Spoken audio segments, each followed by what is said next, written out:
Poor Charlie's Almanack by Charles T. Munger. Picture this.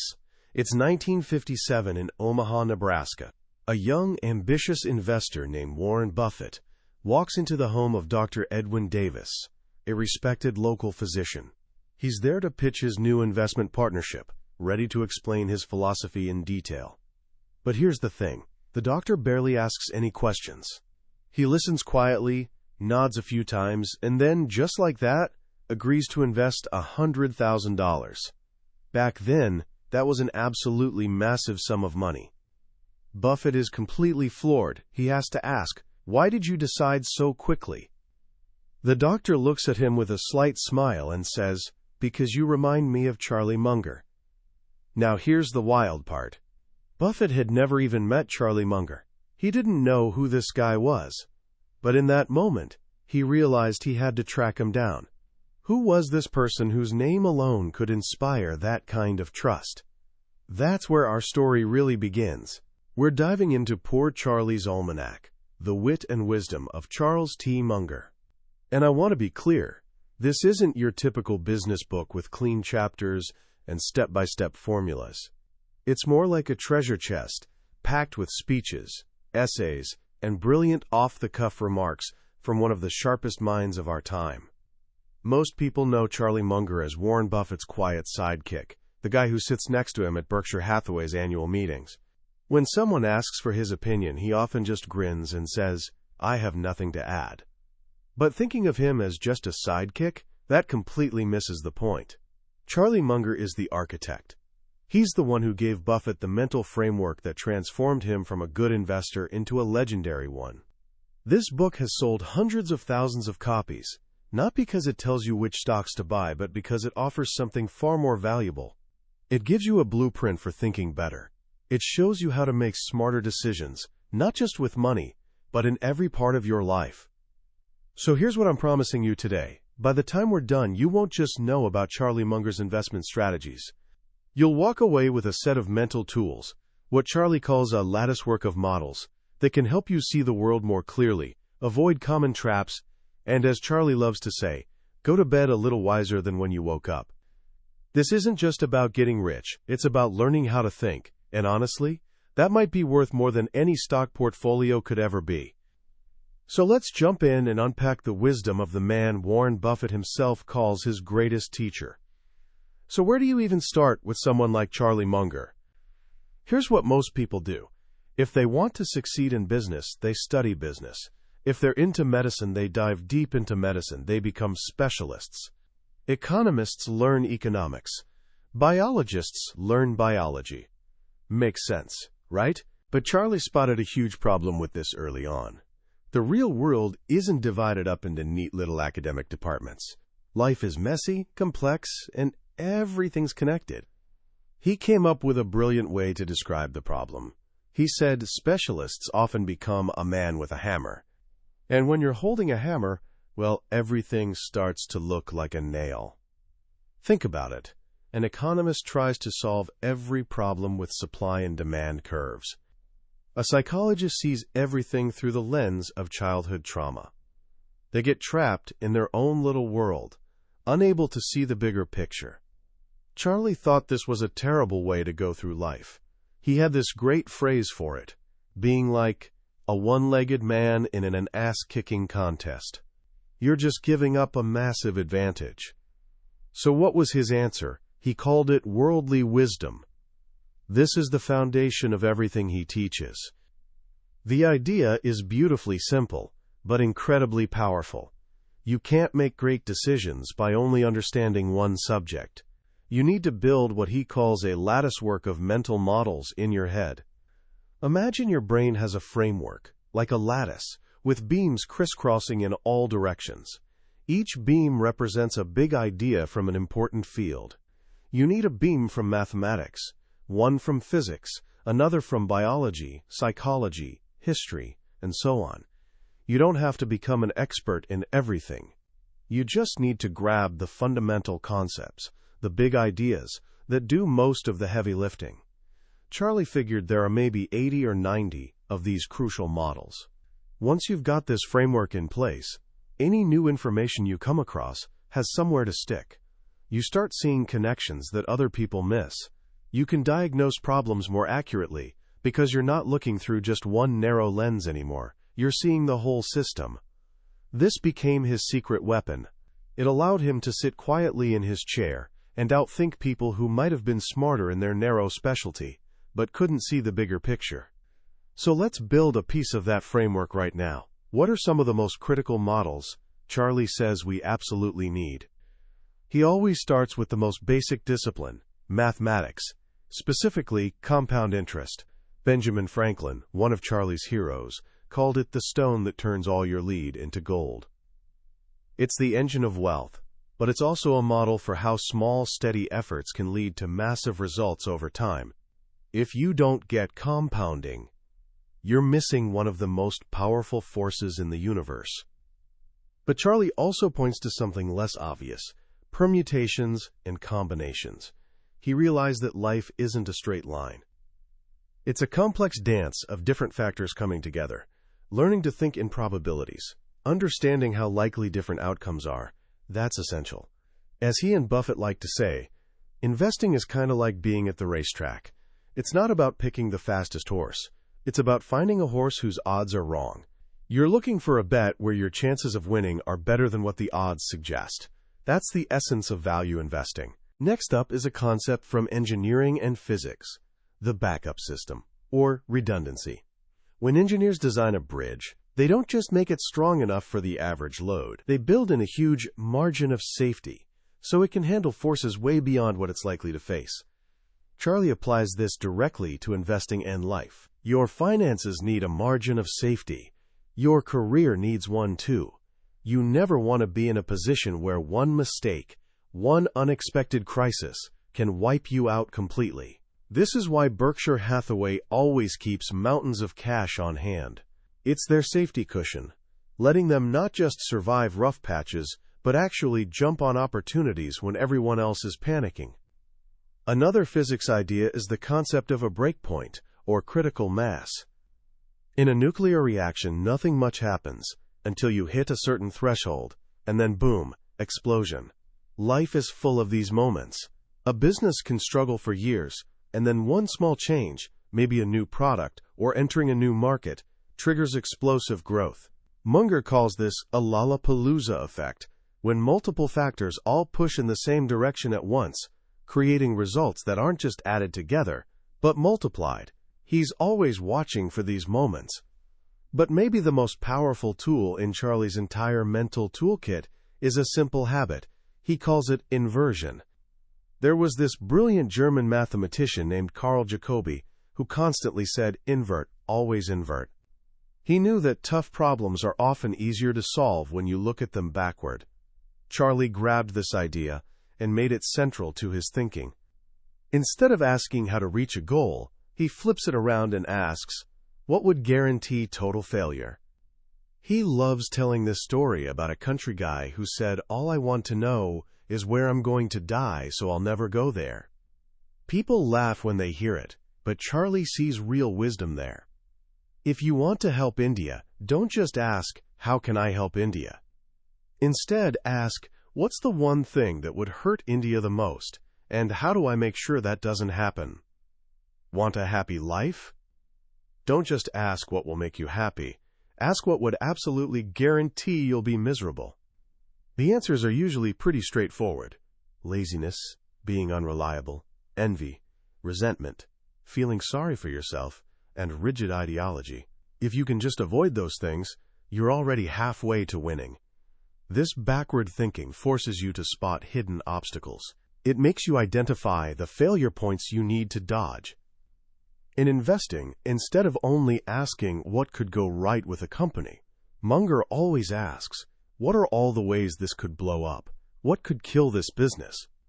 By identifying and avoiding the downsides, the upsides tend to take care of themselves. It's an incredibly powerful way to clear your thinking and avoid disasters. Now we get to the discipline Charlie thinks is the most important of all, yet the most misunderstood: psychology. He figured out early on that the world doesn't run on neat economic models with rational people making logical choices. It runs on actual human beings, with all their quirks, biases, and totally irrational tendencies. He realized that if he didn't understand the psychology of human error, he'd be stumbling around blind. So over decades, he developed his own checklist of the 25 standard causes of human misjudgment. These are like built-in bugs in our mental software that cause us to make dumb decisions over and over again. We don't have time for all 25, but let's hit a few of the most powerful ones. First up is what he calls reward and punishment super response tendency. This sounds super obvious, right? Of course people respond to incentives. But Charlie argues we massively, consistently underestimate just how powerful they really are. He tells this great story about Federal Express. In the early days, they had this huge problem. Their whole system depended on a hub in Memphis, where packages from everywhere would be unloaded, sorted, and reloaded onto other planes in the middle of the night. But the night shift crew was incredibly slow. Packages kept getting delayed, threatening their whole overnight delivery promise. Management tried everything. Speeches, lectures, threats. Nothing worked. Then someone had a brilliant insight. The workers were paid by the hour. So their incentive was actually to work more hours, not to finish quickly. They changed the system and started paying a flat rate per shift, telling the crew they could all go home as soon as the last plane was loaded. What happened? The problem vanished overnight. Planes were loaded in half the time. The workers figured out the most efficient methods, got the job done, and went home early. The incentive finally matched the desired outcome. Charlie's takeaway is profound.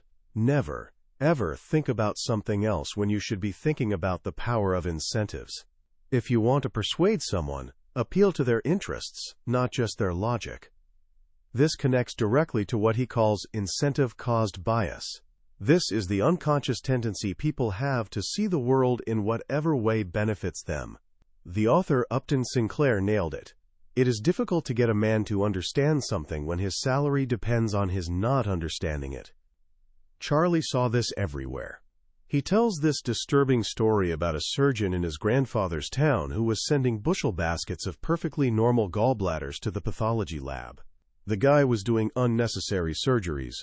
When someone asked if the surgeon knew he was basically committing fraud, the reply was, "Hell no." He genuinely thought the gallbladder was the source of all medical problems, and if you really loved your patients, you couldn't get that thing out fast enough. His incentive to perform surgeries had warped his judgment until he actually believed he was doing the right thing. This is terrifying. It explains why financial advisors might push high-fee products, or why consultants' reports almost always conclude you need more consulting. The solution? Be especially skeptical of advice when it's especially good for the advisor. Learn enough about their field to spot the bias. Always ask yourself, what are the incentives at play here? Next is what Charlie calls social proof tendency. This is our automatic instinct to think and act like the people around us. It's the monkey see, monkey do thing. Sometimes this is helpful. If you're in an unfamiliar place and see everyone running one direction, it's probably smart to run with them. But this tendency can also lead to massive stupidity. In business, it's the reason for fads and bubbles. If one oil company foolishly buys a copper mine, you'll soon see other oil companies buying copper mines. Not because they've done careful analysis, but because they feel pressure to keep up with the competition. This tendency gets even stronger when we're uncertain or stressed.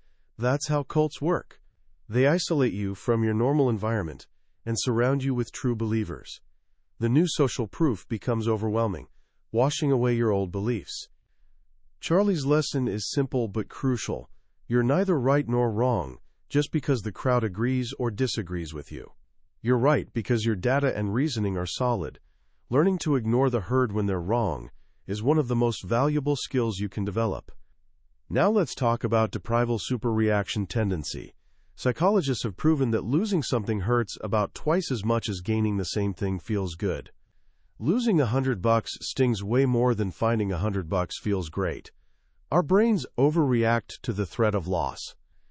Charlie tells this funny story about his family's friendly dog. There was only one way to get bitten. Try to take food out of its mouth after it already had it. The dog couldn't help itself. It was pure instinct. Humans are exactly the same. This is why companies struggle so much to cut employee benefits, even when those benefits are bankrupting them. It's why gamblers on a losing streak often make bigger, riskier bets, desperate to get even. The pain of loss triggers irrational behavior. This was behind the famous New Coke disaster in the 1980s. Coca-Cola had data from blind taste tests showing people preferred a sweeter new formula, so they decided to replace their classic formula with New Coke. What they completely missed was deprival superreaction. They weren't just introducing something new. They were taking away something people felt belonged to them. The public outcry was immediate and intense. People felt betrayed. They didn't want a better Coke. They wanted their Coke. The company had to backtrack fast and bring back the original as Coca-Cola Classic. They'd walked straight into a psychological minefield. Another key one is inconsistency avoidance tendency. Our brains hate changing.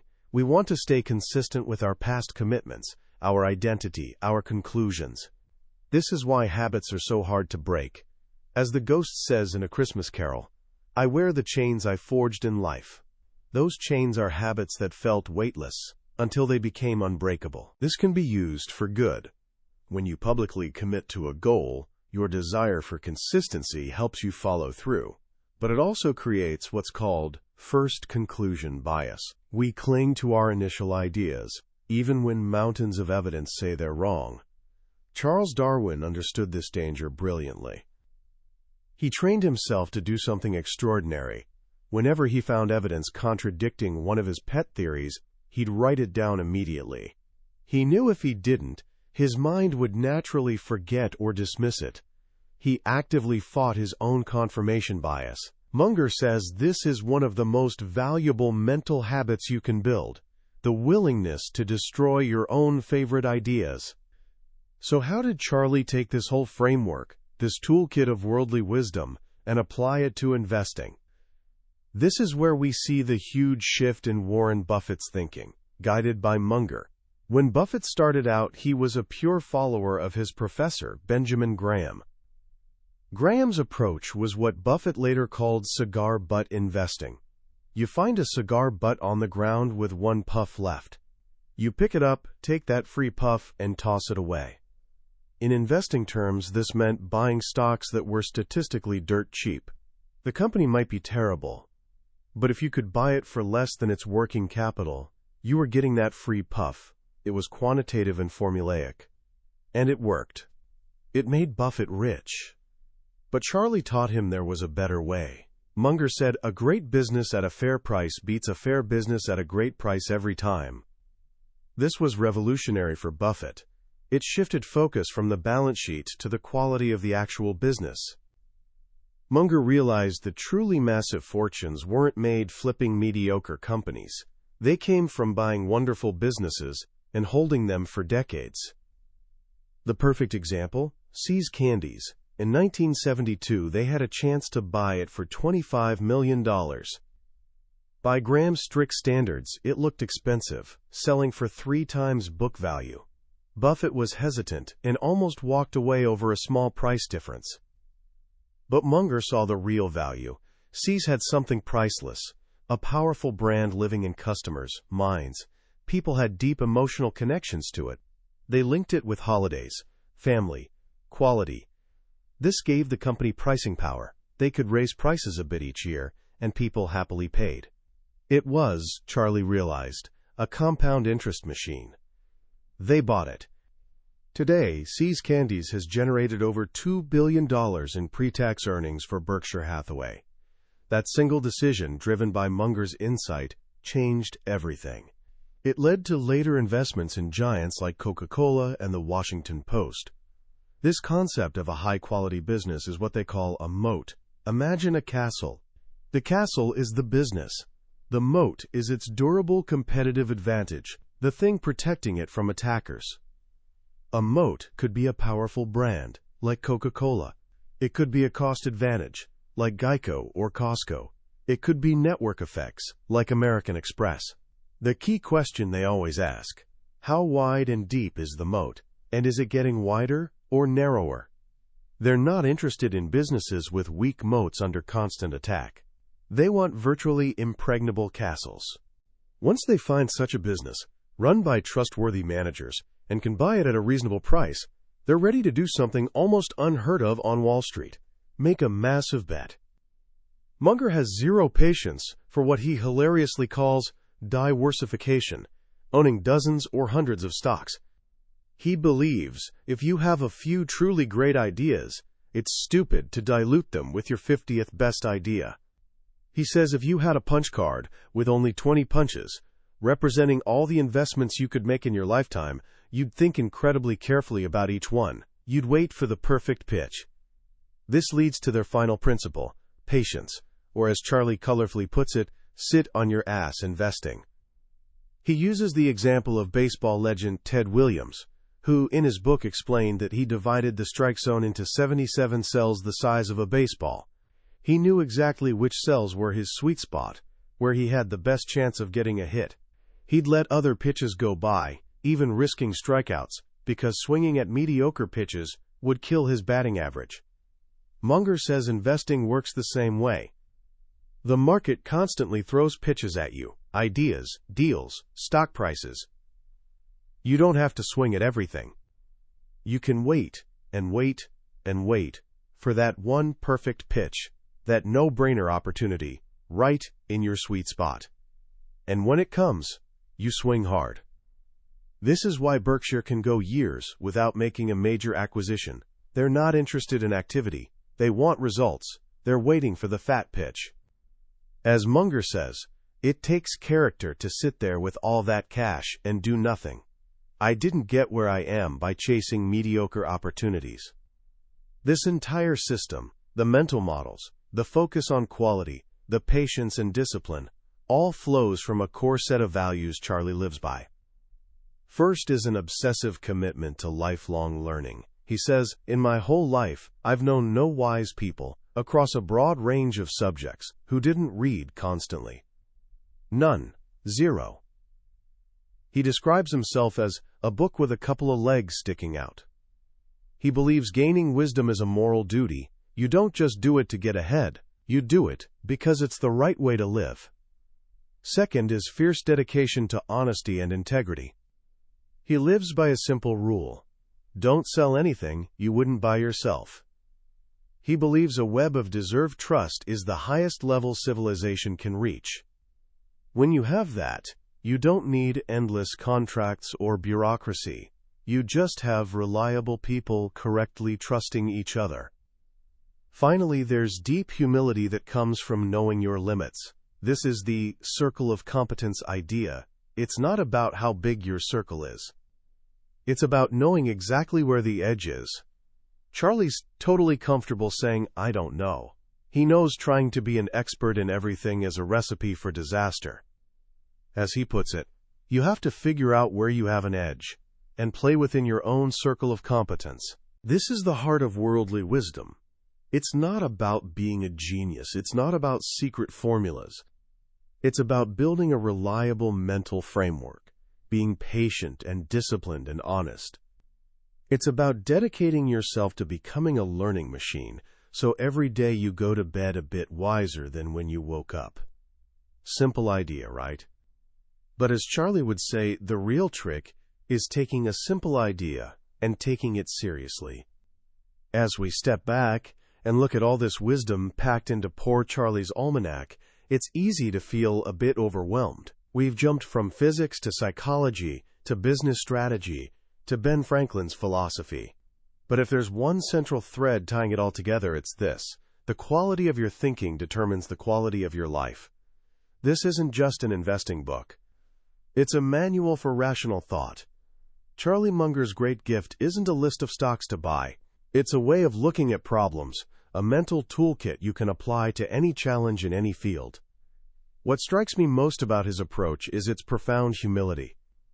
In a world that rewards loud, confident experts, Munger's philosophy starts with admitting what you don't know. The first step to wisdom, he teaches, is understanding the boundaries of your own knowledge, defining your circle of competence, and having the discipline to stay inside it. This is so counter to everything we're taught. We're supposed to have opinions on everything, to act like we have all the answers. Charlie shows us real power comes from knowing your limits. The second big takeaway for me is inversion. Such a simple mental trick, yet incredibly powerful. We're all so focused on success. How to get the promotion, build the business, be happy. Munger teaches us to flip it around. Instead of asking how to succeed, ask what would guarantee failure. What foolish, self-destructive behaviors lead to disaster? By spotting and avoiding those traps, success often takes care of itself. It's a strategy of avoiding stupidity rather than chasing brilliance. And honestly, in a complex world, that's often the more reliable path. Finally, there's the beautiful idea of the latticework of mental models. This is Charlie's answer to narrow specialization. He's telling us that to really understand reality, we can't stay in our own little intellectual bubble. We have to venture out. We need the big ideas from all major disciplines, not PhD-level expertise, just curiosity. Reading broadly, seeing the world not as separate subjects, but as one interconnected system. So how can you start using these ideas in your own life right now? First, start building your own latticework. This week, grab a book on something you know nothing about, maybe biology, history, or psychology. Look for the big foundational ideas.